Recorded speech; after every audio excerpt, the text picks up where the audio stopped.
I think that people sometimes endure pain and suffering because of one simple thing.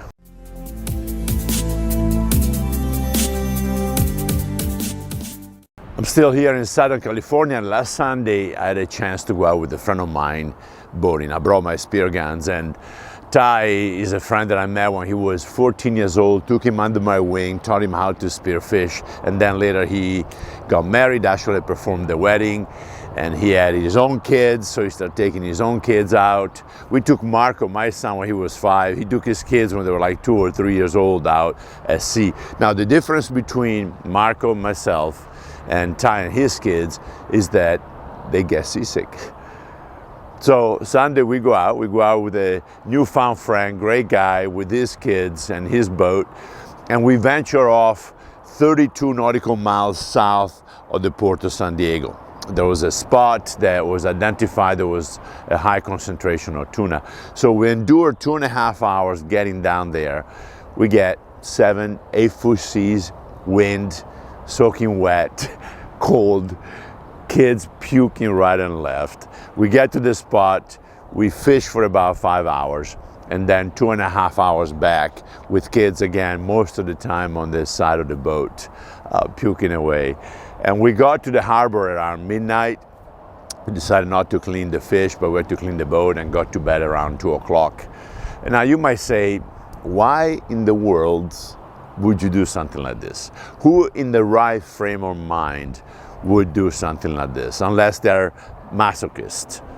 Well, I think that people sometimes endure pain and suffering because of one simple thing: love. You see, the love for an activity, in this case is fishing, the joy that it gives you when you actually do it, it's all worth those side effects. See, the kids knew ahead of time that they would encounter rough seas. They knew ahead of time that most likely they wouldn't have felt well at all. Yet, knowing that at that place there was going to be fish made it all well worth it. And that's why they endured the suffering to receive the reward. And that made me think about one scripture in particular. In Hebrews 12, at the 2nd and 3rd verse, Paul writes something very, very interesting. Now, this is coming at the tail end of chapter 11, where there is a description of the hall of shame, all those saints that have been persecuted and put to death in miserable ways. And here the author of Hebrews 12 says something very, very particular. He says, looking to Jesus, the founder and perfecter of our faith, who for the joy that was set before him endured the cross, despising the shame, and is seated at the right of the throne of God. Consider him who endured from sinners such hostility against himself, so that you may not grow weary and faint-hearted.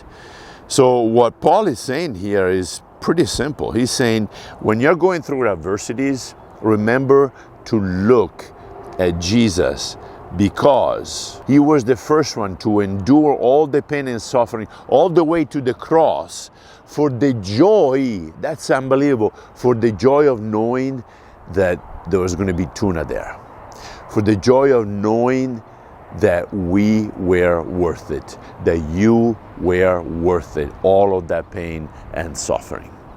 And that should bring us that hope that we need where we're encountering trial. And friends, up ahead, we're going to have a heck of a lot more trials. We're going to have a heck of a lot more persecution. And I'm not talking about sleep deprivation or being soaking wet or puking over on the side of the boat. I'm talking about more intense persecution. So we got to be prepared. And the only way that we can be prepared again is fixing our eyes on the one that loves us so deeply. So guys, I wish you a fantastic weekend. I think I'm going to have a great one. The sea looks good, and I believe I'm going to jump in there pretty soon. Ciao, and I catch you again next week.